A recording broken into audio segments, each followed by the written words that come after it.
Is there any kind of future advice or any advice that you'd like to give to the viewers that are watching, primarily students who are currently in this pandemic? So anything that you'd Mhm. like to get advice?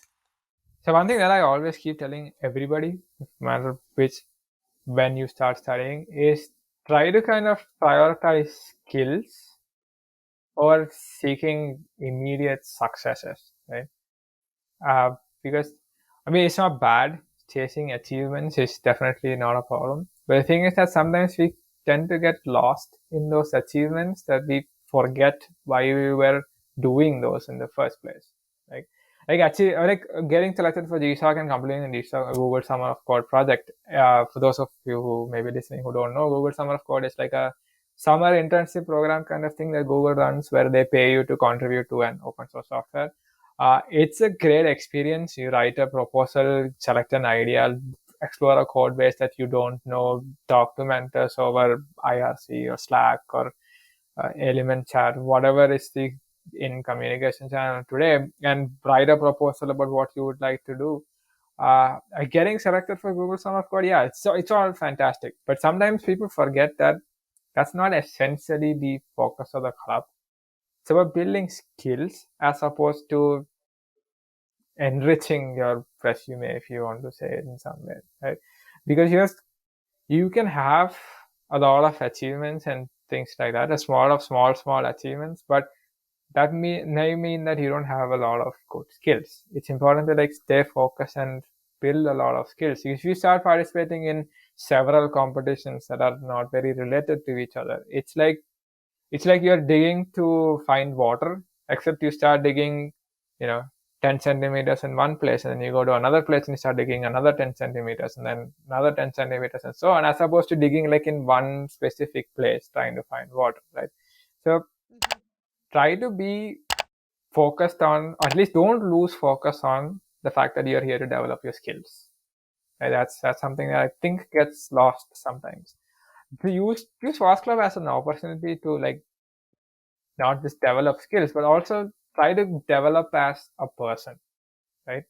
Uh, Challenge assumptions that you have, try to embrace uh, failures, throwing yourself out of comfort zones, try to explore things, try to take calculated risks. And sometimes when you're not sure, just say yes to things. And, if it seems to be okay, just try giving it a shot. Who knows what would happen? Like, I can give a small story for this. So, Vipin sir has been telling us for quite a while that we should probably go start talking at conferences because we have been doing a lot of work, and most of us were not very, like we used to speak in the club and we can do all that, but like why should we go speak at a conference? How many people? It's just, I think it's some reluctance slash some fear kind of thing.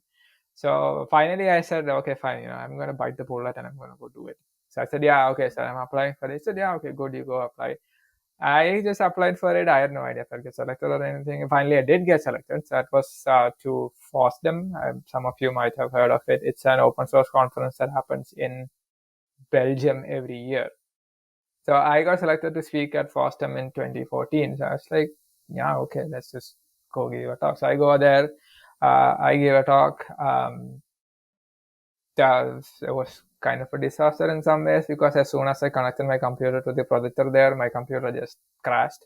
Apparently, there was some kernel bug which made my computer not work with that projector. That was super fun, and I had to borrow someone else's computer and set everything up in 10 minutes to start doing it. But the presentation kind of went off fine. There was also another person who was also from sort of a security CTF background who was also attending the conference. I happened to know he was there. So I sent him an email saying, we should probably, yeah, I'm anyway going there, so might as well, why not meet this person? So we met, we had a chat for maybe like 10 or 20 minutes.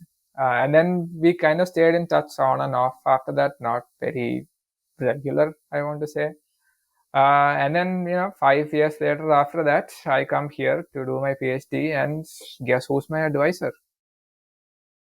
Who's that very same person? I mean, yeah, it's just Oh like, my God. yeah, so he joined here, and Okay. I know he joined here. So I asked him, hey, are you looking for PhD students? And he's like, yeah, I'm looking for PhD students. You want to come here? Like, yeah, okay. If you're ready to take me, I definitely love to work with you. And then, like, 5 months later, I'm here doing my PhD with a person that I randomly met at a conference some 4 or 5 years ago. Yeah, sometimes you just say yes to things, it just happens. You just don't really know, right? So you take some risks, sometimes you get out of the comfort zone. Good things like this might happen. Who knows? It doesn't necessarily mean that everything is like that, but unless you really take the chance, you won't know whether anything is going to happen. Uh, that's why you need to kind of be ready to deal with failures. It happens in life. You have to have that way to deal with things and deal with circumstances and adapt. And lastly, while you're doing all of this, make sure that you take care of yourself. It's something especially during this time in the pandemic, because we are stuck at home most of the time. We're just sitting in front of the computer most of the time. You should take care of your physical health. You should take care of your mental health. Do some exercise. It's something that we kind of neglected kind of early on in the club, but eventually we started doing some of it. People go for doing playing some sports, playing some exercise, or something like that once every week. I think it's important that you be regular in doing some kind of an exercise that keeps you healthy physically and also kind of mentally also strong. It can be anything that you like, do any exercise, or you want to learn yoga and meditation. Sure, that's great. You just want to go running, gonna go bicycling, you want to do swimming, do whatever you like. I would advise avoid going to the gym if you can. There's nothing inherently wrong with going to the gym, but try to spend some time in nature doing whatever exercise that you do. I think that's a big change in rejuvenating you rather than stuck inside one room where you're just with other people who are all just exercising and you're just plugged in listening to some music while you're doing the exercise. Keep all that away and just go do something in nature. I think that's a really great thing if you can do. Take care of both of these aspects, because few years down the line it will probably come back to affect you if you neglect it. That's mostly the advice I think I would give to new people who are considering joining.